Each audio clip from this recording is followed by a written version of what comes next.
Discovery. म्हणजे जर Tokyo शहर बघितलं किंवा जपान बघितलं, जग बघायची गरज नाही तुम्हाला. अच्छा, त्यामुळे जपान जर पाहायचं असेल तर मिस्टर टोकियोकर हा चित्रपट आपल्याला पाहायलाच हवा.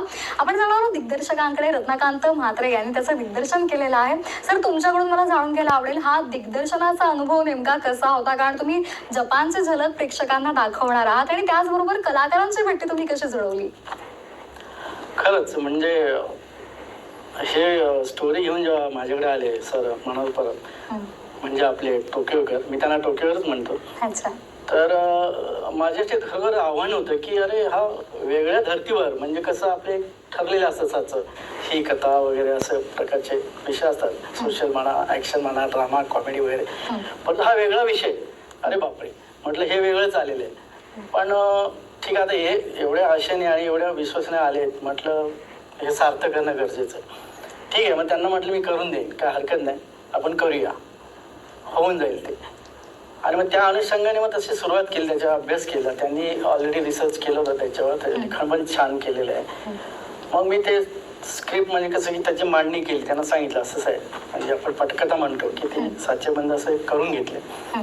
आणि मग त्या अनुषंगाने कलाकार, आता मुख्यतः त्यांची इच्छा होती की जेवढे होतकरू किंवा ज्यांना खरोखर इच्छा आहे मनापासून काम करायची अशा कलाकारांना प्राधान्य द्या. म्हटलं ठीक आहे, मला काही हरकत नाही, कारण ज्याची इच्छा आहे जो मनापासून करणार आहे अशा व्यक्तींना प्राधान्य देणं गरजेचं आहे. मग त्या अनुषंगाने आम्ही इथलीच जी मंडळी आहेत, जी त्याच्यामध्ये जी मराठी कॅरेक्टर दिसतात ती इथलीच आहेत. मग त्यांना ती, आणि मुख्य म्हणजे पहिल्यांदाच ते फेस करत होते कॅमेरा. अच्छा. मग त्यांना ते आपण म्हणतो की अलंकारिक भाषा वापरून असं काही त्यांना बर्डन दिलं नाही. मी साध्या सोप्या भाषेत त्यांना समजावून सांगितलं, कारण वेळ कमी होता. कसं की त्यांना मग रिहर्सल करा, हे करा, असा प्रकार ठेवलाच नाही. कारण मला एक सवय होती, कारण मी ॲक्टिंग कॅम्प घेतो, वर्कशॉप घेतो, त्यामुळे एखाद्याकडून काम कसं करून घ्यायचं हे मला चांगलं माहिती आहे. मग त्यांना फक्त एवढंच सांगायचं की तुम्ही जे डायलॉग आहे ते पाठ करण्याच्या भानगडीत पडूच नका. हे दृश्य आहे, हे सीन आहे, तुमच्यावर हे पात्र आहे, याची रिक्वायरमेंट अशी आहे, हे असं सादर करायचं आहे. आणि त्यांना एकदा त्याचा अर्थ समजून सांगितला की बरोबर ते व्यक्त व्हायचे. आणि एकदम फ्रेंडली आणि फॅमिली रिलेशन ठेवले त्यांच्यावर. त्यामुळे ऍक्ट करताना कोणाला बर्डनच वाटले, तुम्ही प्रत्यक्ष कोणाला विचारू शकता. त्यामुळे त्यांना म्हटलं एन्जॉय करा, म्हटलं ऍक्टिंग ही एन्जॉय करा, म्हटलं असं प्रेशर देऊन कुठलंही काम करायचं नाही म्हटलं. अशा याच्याने केलं. आणि मग त्याच्यामुळे काय झालं की त्यांना डॉक्टर आहेत, चांगले वकील आहेत, असे नंतर मोठमोठे मॅनेजर आहेत. हा एक आहे चांगला, म्हणजे IT सेक्टरमध्ये काम करतो, याला हिरो म्हणून आम्ही जाऊन लॉन्च केलं. एक हिरोईन जी आहे पुण्याची, ती पण IT सेक्टरमध्ये काम करते, तिला घेतलं. आता माझी एक इच्छा होती, म्हणजे सरांचं मत होतंच की म्हटलं जपान म्हटल्यावर तिथले आर्टिस्ट पाहिजे कोणतरी, असं तर ते काही बॉन्डिंग होईल. कारण आपली संस्कृती आणि त्यांची संस्कृती कशी एकत्र होते किंवा आपण कसं, ते थोडंसं मला दाखवायचं होतं. त्या अनुषंगाने ती एक प्रेमकथा त्याच्यात गुंफलेली आहे, सुंदर त्यांनी केली आणि गाणं पण त्याचं केलेलं आहे. मग तो प्रश्न पडला की ती हिरोईन पाहिजे, काय करायचं. मग योगायोग असं की त्यांचं नशीब फार चांगलं आहे, म्हणजे ते ज्यांना भेटलंय, म्हणजे आपले DOP असतील किंवा कोणी असतील जी मंडळी आहेत, कोणी नकार दिला नाही. म्हणजे अरे तुम्ही छान करताय, प्रोत्साहन दिलं आणि त्यांनी सपोर्ट केला. त्यामुळे तिथे मग जॅपनीज जी हिरोईन आम्ही प्रयत्न केलं, परंतु कसं की त्यांना ती आपली भाषा किंवा इंग्लिश येत नव्हती, कारण तिकडे आपल्या काही प्रकार नाहीये, त्यांच्या भाषेत फार महत्व देतात. बरोबर. मग ते करायचं का. तर योगायोगाने हाँगकाँगची एक मुलगी आहे, संचान म्हणून आहे, ती आमच्या योगाने त्याच्यात आली त्या याच्यामध्ये. आणि तिला आपली थोडीफार हिंदी कळत होती आणि इंग्लिश तिला येतच होतं. त्यामुळे कसं की तिला जे समजत ॲज अ डिरेक्टर ते मला सोपं गेलं. मग तिला आम्ही सिलेक्ट केलं. आणि तिने पण ऍक्च्युली ती नृत्य करते, डान्स वगैरे, म्हणजे आपला कथक डान्स पण करते ती. हा, आणि इव्हन ती भगवद्गीता वगैरे असे म्हणजे बरेच ग्रंथ वगैरे वाचते ती, म्हणजे आपण करत नाही, ते बाहेरचे व्यक्ती एवढी करतात. आणि मग काय झालं की तिने छान काम केलं, म्हणजे गाण्यामध्ये म्हणा किंवा प्रत्येक परफॉर्ममध्ये एकदम नॅचरल ऍक्टिंग झाली. तिला म्हटलं ऍक्टिंग हा प्रकार करूच नका, जास्त आपण डिस्कस करतोय, अशा हिशोबात मग ते झालं. आणि त्याप्रमाणे इतर कलाकारांनी पण छान केलं काम, अगदी म्हणजे अगदी व्यवस्थित झालं. आणि ते स्वतः म्हणजे सॅटिस्फाईड सर्व लोक आहेत.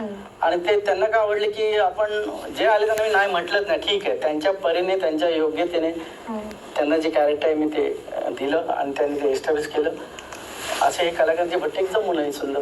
अगदी त्यामुळे अत्यंत खेळीमेळीचं असं वातावरण हो. सेटवर होतं, कुठलाही ताण नव्हता आणि त्यामुळे प्रत्येकाला आपल्याला काम करताना मजा येत होती. नक्कीच. अगदी. सर आणखी एक महत्वाचा प्रश्न म्हणजे की याचं जे चित्रीकरण झालेलं आहे, जसं मगाशी सर म्हणाले, काही भागाचं जे चित्रीकरण आहे ते जपानमध्ये झालेलं आहे आणि काही भागाचं भारतामध्ये झालेलं आहे. तर जपानच्या कुठल्या कुठल्या स्थळांचा आपण यामध्ये चित्रीकरणासाठी उपयोग करून घेतलाय? जपानमध्ये साधारण 60% जो आहे, 60-70% हा जपानमध्ये झालेला आहे आणि उर्वरित जो आहे 30% आपण भारतामध्ये केले. तर जपानमध्ये मोस्टली टोकियो ही राजधानी आहे.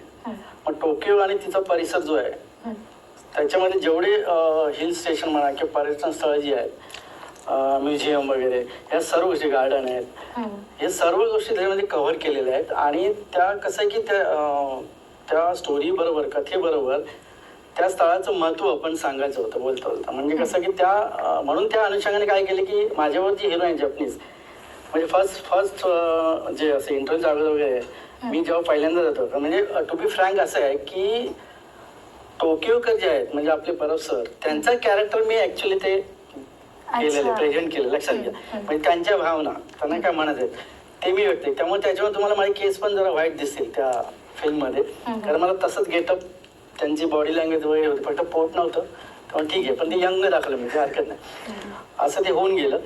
आणि मग काय आलं की मग ते जे की ते स्थळ किंवा त्याचं महत्त्व त्याच्यात ते केलेलं आहे. आणि त्या अनुषंगाने मग कसं, मग ती आपली अच्छा तुमच्याकडे असं चालतं का आणि आमच्याकडे असं वगैरे वगैरे. मग ते माझ्या लक्षात आलं की मोस्टली आपण फक्त ते भाग वेगळे किंवा नाव वेगळी, परंतु ऍक्च्युली मनुष्य किंवा आपण जे मानव म्हणतो की व्यक्ती आहे एकच, हे बॉन्डिंग माझ्या लक्षात आलं. म्हणजे जवळजवळ सारखंच आहे. आणि मग त्या कसं की त्यांना मग आमच्याकडे असं असतं, तुमच्याकडे असं असतं, जेवणाची पद्धत अशी वगैरे वगैरे वगैरे सर्व ते. आणि आमच्याकडे देवळं अशी असतात, म्हणजे इव्हन मी त्यांना सांगायचो की बाबा हे बघा आमच्याकडे छत्रपती शिवाजी महाराजांचे हे किल्ले आहेत असं वगैरे. म्हणजे आपलं ठरले कुठे गेले की आपल्या महाराष्ट्राचं काहीतरी महत्त्व सांगायचं, महाराष्ट्रातले पर्यटन. म्हणजे त्यांच्यासारखे आपले कुठले बीचेस कुठले आहेत, आमच्याकडे हे आहे तारकर्ली वगैरे, असं ते पाहायचं. त्यामुळे कसं ते एक सुंदर आणि छान झालेलं आहे. आणि इव्हन एक फार महत्वाची गोष्ट मी सांगतो, जेवढे आपले मराठी चित्रपट निर्माते आहेत किंवा दिग्दर्शक, एअरपोर्ट, बुलेट ट्रेन, तुमचं हँगिंग ट्रेन, हा, नंतर तुमच्या सर्व मेट्रो ट्रेन तर सर्वच आहेत, म्हणजे एसटी बस असतात तशा मेट्रो ट्रेन. आणि तर तिथे आम्हाला कुठेही प्रॉब्लेम आलेला नाही. इव्हन ते आम्हाला सपोर्ट करायचे.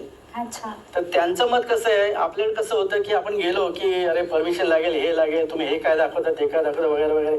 तो प्रोड्युसर विचार थकून जातो, डायरेक्टर वैतकतो वगैरे वगैरे. तिथं तो त्यांचं कसं इंटेन्शन बघा की तुम्ही घेता, तुमच्यामुळे आमची संस्कृती किंवा आमचा देश तिकडे जास्त माहिती होईल आणि तुम्ही आमच्याकडे या. किती किती साधा पण अगदी किती महत्वाचा विचार त्यांनी मांडला. आणि त्यामुळे कसं की मग काय, मला वाटतं फ्रीडमच होतं, पण त्याचा ऍडव्हान्टेज घेणं साहजिक आहे. त्यामुळे म्हणजे या चित्रपटातून फक्त सांस्कृतिक देवाणघेवाण दाखवणार नाहीये, तर त्याचबरोबर जपानमधल्या कुठल्या गोष्टी चांगल्या आहेत, तिथल्या लोकांचं देशप्रेम कसं आहे, कशा पद्धतीने हा जो देश आहे तो ऍडव्हान्स आहे, या सगळ्या गोष्टी दाखवण्याचा प्रयत्न मिस्टर टोकियोकरच्या टीमनं केलेला आहे. कार्यक्रमात वेळ झाली छोट्याशा विश्रांतीचे, पाहत रहा प्रीमियर.